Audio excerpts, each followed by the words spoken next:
We're live. All right. Hello, everyone. This is episode 4 of our GDSC UTP podcast. It has been quite a while since the previous podcast, but now we're back with this podcast entitled How to Become a GDSC Lead. Let me introduce myself first. I am Anas Al Bakri. I am a second year IT student in UTP, and I'll be the moderator for this session. For tonight's episode, let me introduce our honored guest today, Mr. James Wong Yun Yu. Mr. James is our new GDSC lead of GDSC UTP starting this September. He's currently a second year electrical and electronics engineering student. How are you, James? Yep, I'm fine. How are you, Anas? Yeah, doing good. I see that you're in campus right now, unlike Yeah, most students it's like were currently from home. How is it like there, man? yeah. I think most of the I cannot see most of the student, but there's quite a lot of student in campus right now. So yep, we have the Can't noise already like in campus. That is a good thing for me. Yeah. Yo, I can't wait to come back, man. So, where was I? So, for this podcast, ladies and gentlemen, he will be sharing his experiences, the challenges he faced, and the overall journey to become a GDSC lead. So, before we begin, I would like to welcome all the viewers that are here today with us. So, without further ado, let's get started. Once again, welcome, James. All right. So hello, Anas, and hello, everyone. Good to see everyone here. No matter if you are watching us via YouTube and Facebook, or you are listening to this podcast. It's been a long time since our last podcast, and for sure we want to bring this great series back to the community again. So let me introduce myself again. My name is James Wong. Like Anas mentioned just now, I'm an electrical and electronic engineering student in UTP.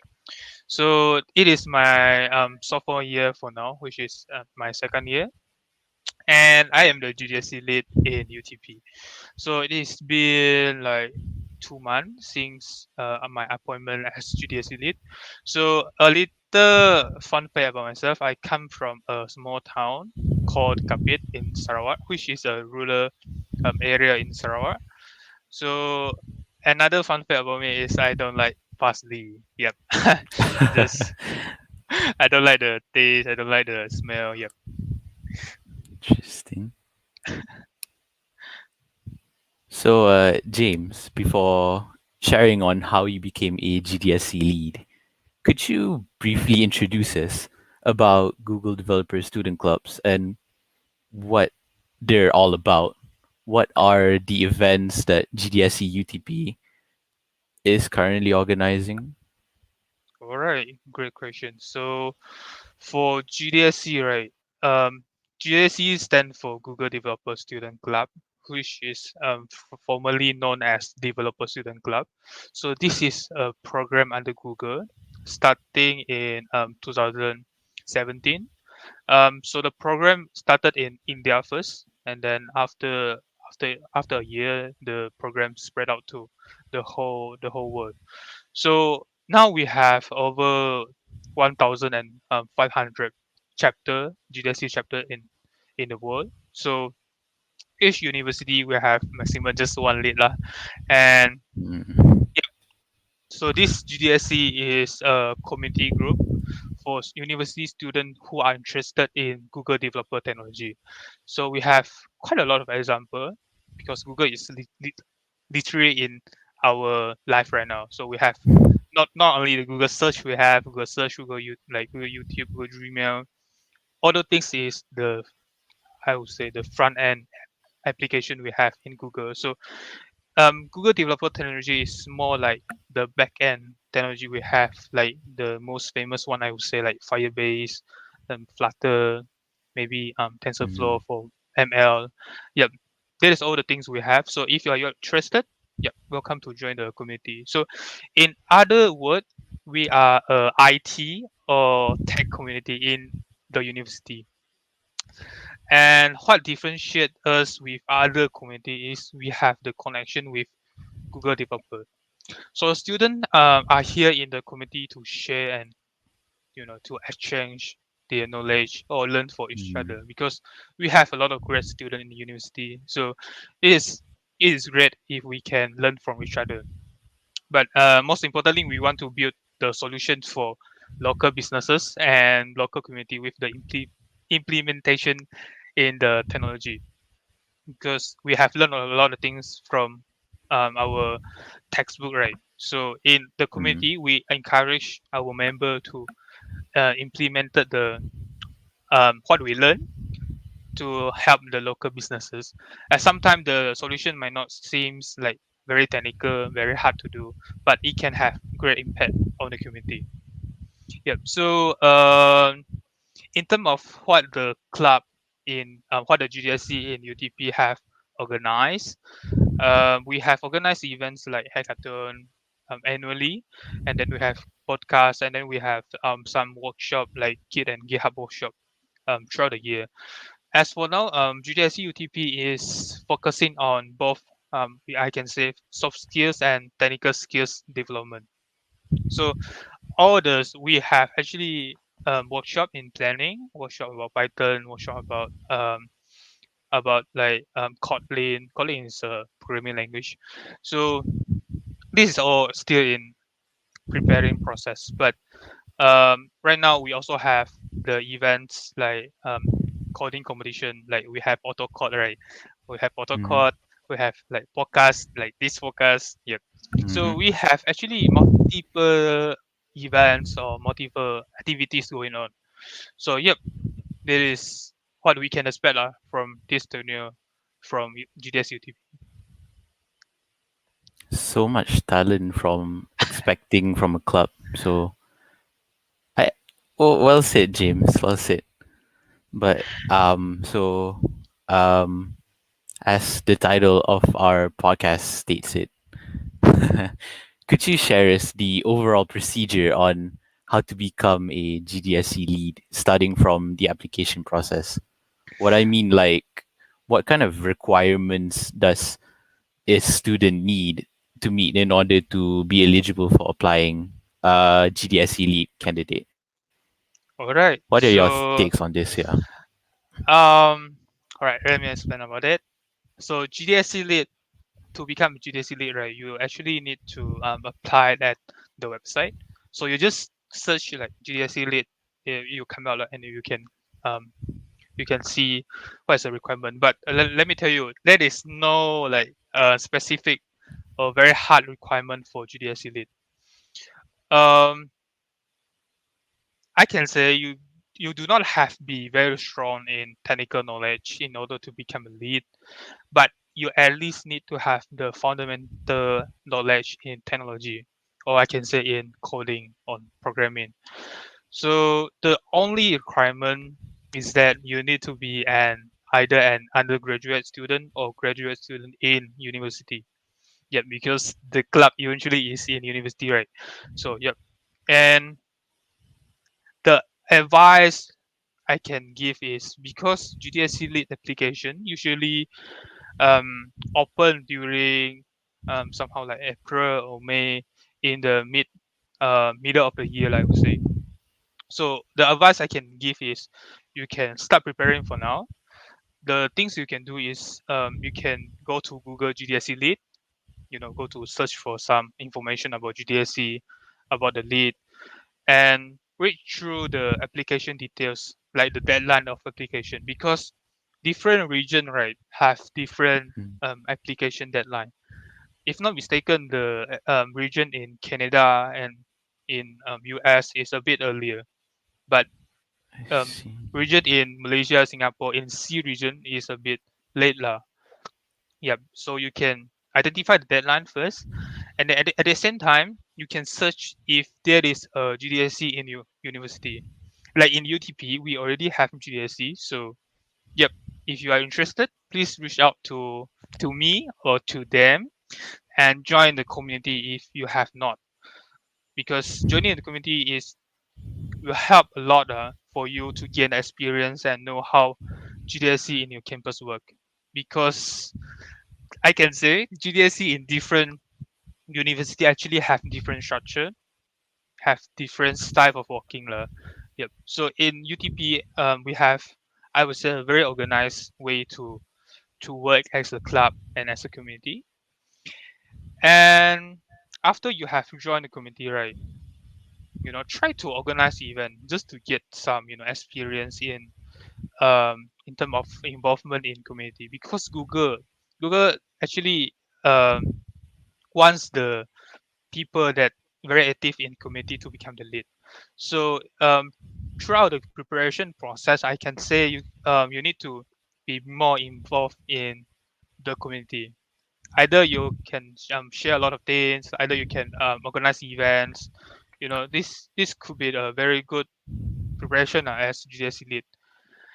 And yep, in order to secure the position, right, I would say it's not hard. It's not hard, but you need to have some involvement in community. That is the most important things.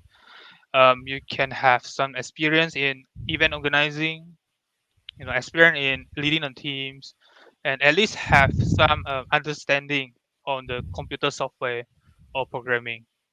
Yep.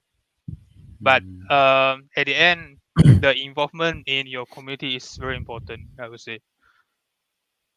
Yep. I think that sums up. I would say the whole requirement to become the GDSC lead. Yep. The process, the stage, right, to become a GDSC lead is just two stage, I would say. It's very simple. The first thing you Mhm. need to do is you go to the website and then you apply as GDSC lead, and you need to write like the essay. You have to shoot a video about yourself, like 90-second video. And after that, this is the first stage. After the first stage, right, they will filter out some candidates lah. And then in the second stage, you will be interviewed by the people from a company lah. Yep. And then during the interview, I could not tell you what is the question, but I can assure you the question is not it's not hard, but you can speak based on your experience. Yep. I actually have given a lot of clue, right? A lot of clue how to become a GDC lead. So that is basically what the interviewer will ask lah. Yep. Your involvement and such things. So after the interview, right, it probably takes up to a month or 2 months for them to process, and then one day you will receive either you are success or you are fail. Even though you are failed to become the lead, right, they will email you as well. So no worries about that. So yep, I think that sums up all the process and requirement. All right. Thank you for your wonderful sharing, Mr. James. Hashtag GDSC UTP, guys. Yeah. So, um, for the audience members out there who are interested to become a future GDSC lead, I hope that you find this podcast very informative and insightful. So start writing them down. Moving on to my next question: what motivates you to become a GDSC lead? Like, what are some of the benefits that you get becoming one, if All you right. may? So let me because in terms of benefits, right, in become a GDSC lead, it's a lot of benefit I can get. If I want to talk one by one about the benefit, probably I would take like the whole day. But let me list up some important or some main benefit that I get. So the first thing I would say is as GDSC lead, you or probably me I can expand my network. So for example, as Yeah. GDSC lead, I can have the connection with the GDE. GDE stands for Google Developer Expert. You know, so Google Developer Expert is somehow connected to Google Developer Student Club. So in GDE is also a program where the the people in GDE or the GDE are highly passionate and experienced in certain technology. So we have GDE in Google Cloud, we have GDE in Dark, Kotlin, we have GDE in probably Firebase. So this is all the connection that we have. and become a lead, you can reach out to them. Probably you can get mentor from them about um, the things that you are working on lah. For example, like I want to work on Firebase on and I need to get a mentor. So probably I can just reach out to them because they are very helpful in terms of, you know, helping people lah. Because one requirement for them to become Google developer expert is they need to have active involvement in the community as well. So they are really helpful in mentoring, in become the speaker lah. So we can actually learn a lot of things from the expert that are recognized by the Google themselves. And we also can have their support in activities and events we do. So like the events GDSC UTP did in the past time, we actually did the workshop about Google Cloud. So in that Mhm. workshop, actually we have the speaker, which is um, who are the GDE from Singapore. So that is a connection we have because GDE is a global um, program. So we have the speaker from all around the world. Yep. That is the first and I think the most important benefit.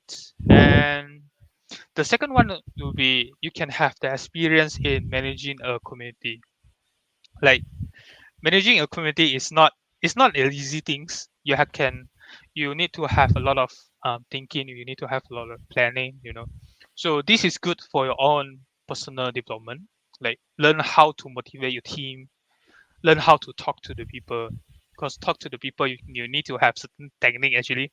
Like talk to Yeah. the people you don't know, talk to the stranger, how to talk to them, and learn how to communicate with your sponsors, all the academic department, and many more. So these are all the things that you can learn as the lead of a committee.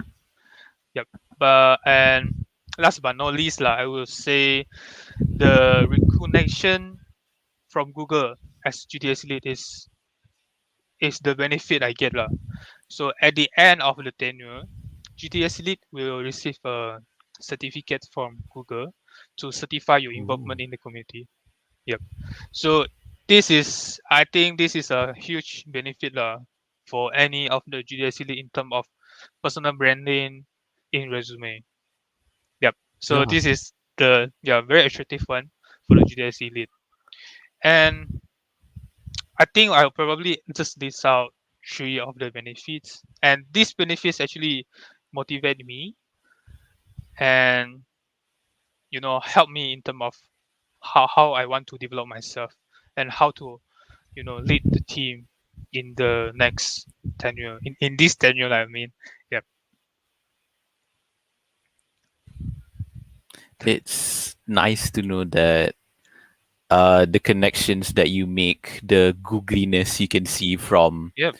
a Exactly. lot of people that motivates you to become GTS elite. You know, besides that, I have a couple of few questions too. I'd like to ask. Mhm. Like for every GDS elite, for every leader per se, everyone has their struggles, their shortcomings. I'd like to ask you like what kind of challenges that you have faced in your journey of becoming GDSC lead. Because the way I see it, you make it look professional, but there has to be something in it, right? Like how did you overcome those challenges, if I may? All right. This is indeed a very good questions. So before I apply for GDSC lead, right? Mm, Actually, I already faced the first challenge, which is um I don't sure if I want to if I am able to lead a community, if I able to become the lead to to lead a club throughout the whole year. So this is I think the first challenge. And yep, how I solve this is I talk a lot to my S lead, which is Alex. Yep. Um mm, Shout out to Alex because he actually motivated me a lot in terms of like yeah, you can do it lah, you can do it lah, it's easy lah, it's not that hard.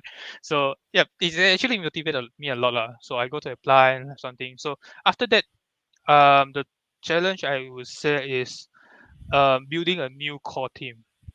So yeah, this is very important like in terms of management in a club. You need to get the right people in the right position, as I always mention to my core team as well. Because after we have the core team, right, core team is actually the people that help me a lot in managing the club, in carry out the plan we have. Yep. So Mm. I need to get the right people in right position. If not, the whole club is not working well lah. So for this one, right, I also reach out to our S lead, which is who are Alex, for some suggestion. And I also observe from my last tenure lah, as the event management ESCO, and I observed like who is capable to do this, who is capable to do that. And after the core team, right, I have to find the people for ESCO. Yep, Mm. ESCO also a very important role that I would say, because ESCO is the one who, passing down the message, carry out the plan. So all the things is about management. It's about how to lead the teams. So that is the challenge where I have in terms of building the new team, and leading the team into the new tenure. And another challenge I would say is, or I have now, is probably in terms of how to sustain the club. Because for sure, a new club, in the first 3 months, right, everyone is passionate, everyone is active, want to do things, want to do the events. But logically, or eventually after 3 months, right, you will see like the passion in people is decreasing, or the passion of people is lowering down. So what I have right now is how to sustain the club, how to keep the club active throughout the whole years lah. So Mm. um, for this, right, I need to keep the club active throughout the tenure. For this, I want need to think what the committee need, you know, what the committees need from us, what support that I can give to go to the committees, and what event to be conducted for the benefit of committee as well. Because if we keep doing the same things, right, um, the committee maybe will be bored with the events, you know, Mhm. will be the patient will be lowering down by the Yeah. same the board event. Yep. So that is the things I keep thinking about it for now. Yep. I think yep, that is the challenges I have got for now, because I just started it like 2 months ago. So this two is the biggest challenges that I have. Thank you, James, so much for sharing your precious tender experience with us. Shout out to Alex Shai too. James is your number one fan. So, If you are watching this, thank you for that. all right. So, before we proceed to the Q&A session, um, could you share us what are the values learned becoming a GDSC lead that you could share to our audience? All right. For this, I'll probably mention two of the values that I learned. So the first thing, it's very cliche, lah, but at the same time, I think that is the important one. That's actually what I learned from this, become a GDSC lead. So the first thing is um, teamwork. So for me, luckily, I have a big and great team behind me, my core team and the department I have. So without teamwork, without the communication between the department, the communication between the ESCO and the committees, I could not be able to manage the whole committee. And for this podcast, right? This Mhm. podcast is organized by like event management, right? So without the teamwork from event management, I I, I could not, just organize the podcast by myself. So there's the first thing, the teamwork and the communication behind the team.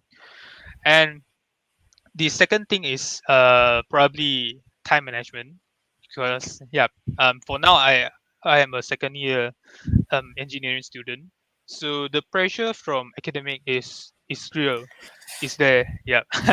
So yeah, you got to manage your time, and you got to um have a schedule about yourself, have a schedule about, you know, what time to do your club thingy, what time to do your academic, your assignment, what time to do your own tasks, you know, just to relax, to just to hang out with the friends.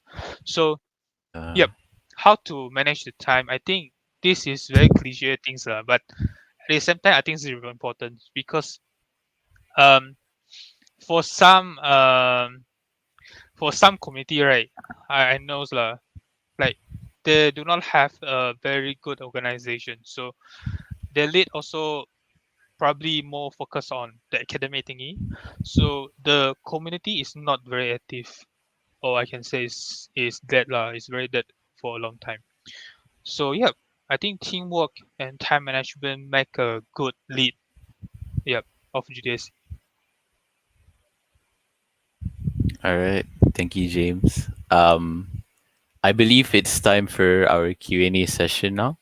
For viewers who would like to ask some questions regarding this podcast, do kindly type in your questions in the comment section, and James will try his best to Yep. answer all of them. Do we have question now? Let's see. Oh, we we have a question by Noor Shahira. So, who is your role model and who inspires you to take the lead? Oh, there's a good question. Let me give me two Alex, seconds. Shai, if you're listening to this, this is your spotlight. All right. So answer to Shahira questions. Who is my role model? Actually, I have a lot of um role model to follow on. But in terms of, if you want to ask the role model in technology, I could probably say Elon Musk. Yep, Elon Musk, because not because he is rich, but how he want to try different things. Because if you know, right, the story from Elon Musk, he actually tried out things that nobody dared to try before. Like he opened a rocket company, I would say, for the first time in his history. Because before this, right, the rocket launching is all by NASA. Yep. So Mm, what I see from Elon Musk is he dare to try out new things. Yep. He dare to do the things that people don't want to do, or the people just say, oh, this is not possible to do lah. But what he say, he just do it. And yep, he actually motivated me a lot. And I think the mm, another role model that I have is probably Steve Jobs. God. Yeah, Steve Jobs. Because Steve Jobs, I think the the spirit I see from speech Steve Jobs, like in the early day of Apple, right? He have a lot of difficulties. He have a lot of failure, I could say. So um, there's things I see lah. The spirit, yep, never give up, yep. So who see is Elon Musk and Steve Jobs. nice, nice. I hope that answers that question, Shaira. Next up, we have a question from Noor Adriana. If you're not a technology engineering student, can you be a GDSC member or a GDSC lead? Oh, that is that indeed a great question. The short answer is yes, you can be. Like I said, the requirement is just you need to be a UG student or a graduate student. Because um, around the globe, right, we actually I see that some GDSC lead is from economy background. They are. business student, they are economy student, but they are the GDSC lead. So as long as you have the patience to do to lead a community, as long as you can have the um, patience in technology, like how technology can change the world. Yep, you are welcome to become to apply for GDSC lead or join the GDSC committee because the community is for everyone. Is although it is a tech community, right? But it is for everyone, no matter if you are from business, economy, or even you are from like law, from what else? Mathematics, such things. So yep, we welcome everyone actually. Good question. Yep. That's an interesting question. Yep. We have another one from Noor Shahira. Thank you for Oh, tuning into this podcast. Um, how do you manage your time between academics and commitment towards the club? Ah, how to manage your time between academic commitment? All right. For me, for myself, how to manage this is you got to have a plan. So for myself, a little bit of advertisement here. I actually use Google Calendar for a lot. You know, like I schedule my time, like what time need to do what things need to be done. So that's how I manage my time. It's very cliche, but it's somehow useful for me. Have a planning about yourself, and then probably you need to have friends or have a group that keep reminding you about what you need to do. Because I think if you study alone, right? If you study alone, you're leading a club alone, it's very hard for you to keep the patient. Because sometimes we have the time, right? But we just don't want to do anything because we don't have mhm, the patient already. So the suggestion I would give is you probably need to get two or three people, two or three of your friends, or someone really close to you, to fight together, to fight for academic together, to fight for um, the club commitment together, and will have the passion to do things. that's a very interesting insight, James. Yep. We have another question from Ko Xiang. Oh, What expectations should we have if we are interested in joining the committee? all right. So Mhm, if you are interested to join as committee, so it really depends on what department you want to join. So right now we have four departments. The first one we have event management, community management, media, and then what am I missing? Event management, community management, media, and then technical development. So for this department, right, um, this department actually carry out different tasks. If you think you are someone that is very good in media, you probably can go for media. And community management is those if you are following our Instagram, right, our social media, you'll probably see that sometimes, uh, um, a lot of time we are sharing the news or the fun fact about technology, about Google. So those mm, things are carried out by community management. You know, they are responsible in spreading out the news or the information we have. So in terms mm, of event management, um, like the name stated, event management, you got to organize event. Like for this podcast, for the coding competition we have, it's all organized by event management. Yep, kudos to the teams. Yep, and last but not least, technical development. What we do is, actually technical development have to do a lot of self learning, and they have to organize workshop. So in terms of organized workshop, right, um, we have like I can say two types of workshop. The first one is we invite speaker from outside mm. and then to do a workshop, and then the second one is the committee become the workshop. The committee become the speaker of workshop. Sorry, the Yes. committee teach people. That is the purpose we have in the committee, right? to learn and to teach each other. Yep. So if you are interested in learning, you know, technical things, like for now we are focusing on Python, on Firebase. So if you are interested in those technology, right, you want to learn, just join technical development. But before that, you need to have like fundamental coding knowledge for that. So the expectation I have is just for different department, right? You need to do different tasks, and I hope that you need to have the commitment lah. Yep. My expectation is very simple, but in somehow my expectation is quite high also, because my expectation is you can have the commitment throughout the tenure. Yep. It sounds very simple, right? But throughout the tenure you will see lah. It's quite hard actually to have the patience. You join the club to have the patience from the start to the end lah.